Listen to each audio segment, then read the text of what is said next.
So here we are at the perennial plant nursery at Forest Gardens. We're going to talk a little bit about our nursery and how that ties into the wider forest ecosystem and the food forest that we're growing. So come on in, let's go check out the nursery.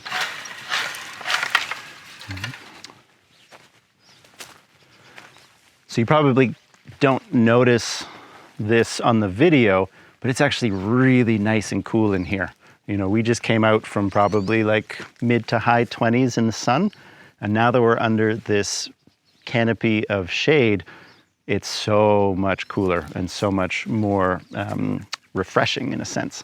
And that was done on purpose, because in this plant nursery is all of these tiny little baby trees, little baby bushes and shrubs, all of these guys that are going to grow up to be really big, beautiful parts of the forest ecosystem. But right now, they're really small and they're really tender and they're fragile, just like a human baby. And so we have to keep them in a really sheltered, protected kind of space. And so young plants, especially ones in pots, often don't want to be in full sun. And so that's why the nursery has this canopy above it, helping keep the plants cool. The pots don't dry out as quickly. It becomes easier to take care of them, to water them. And so in this nursery, we've got probably 100 different species of perennial plants, some native, some non-native, things that we have sourced and propagated from all over the place with this intention of creating a really multifunctional, super diverse and resilient forest ecosystem. And so the nursery is kind of the foundation of planting out our food forests. And so we grow the plants out for a number of years until they're ready to go out into the wider world and until the space is ready to receive them. That usually means having deer fencing up, because these guys have really tasty leaves and branches, and so the deer are just waiting to get at them. So fencing everything is a big sort of preparation for food forests and planting and planning. And then making sure that we have adequate water, because in this ecosystem, even though we get really wet winters, the summers are so dry, and so drought becomes a real issue. However, with a food forest, the idea is that once it becomes established, once the plants are, 3 to 5 years old, and you've got good ground cover and the soil organic matter is building and the plant's roots are getting deeper and down, then they don't need as much water. And so the idea is that, a few years of watering early on while they're getting established, and then beyond that, they become self-maintaining, and the plants are basically able to find enough moisture in the environment because the ground's now covered, because it's shady, because it's cooler, there's more humidity. That little bit of dew in the nighttime sticks in the ground and gets into the soil. And so as we create and support this sort of healthy, functioning forest ecosystem, the plants are able to take care of themselves.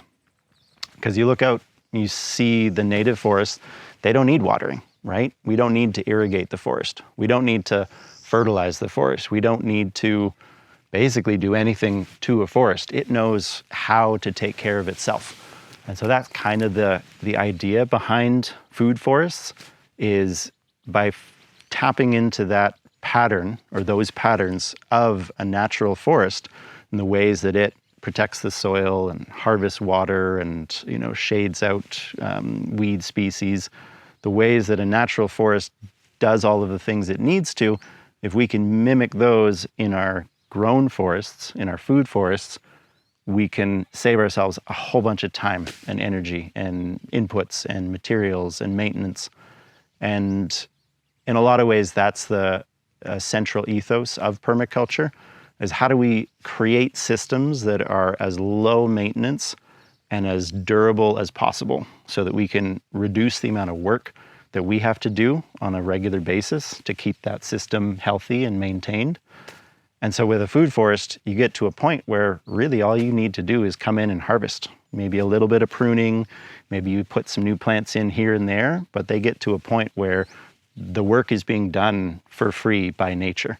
And that's how permaculture integrates all the different complex systems of human existence in a way that makes for a good and simple and ultimately easy lifestyle. Is if you spend enough time designing and implementing things at the beginning, and they become relatively self-maintaining and don't require constant inputs of energy and resources, then the goal is you can actually sit back and relax and enjoy what you've created without having to constantly be trying to take care of everything. Front end heavy, like 90% design, 10% installation, and then a little bit of maintenance. In theory. In actuality, I'm still running around all the time trying to tend to all of the things because I tend to take on more than is sensible. But that's my own work to do. That's not on the permaculture system.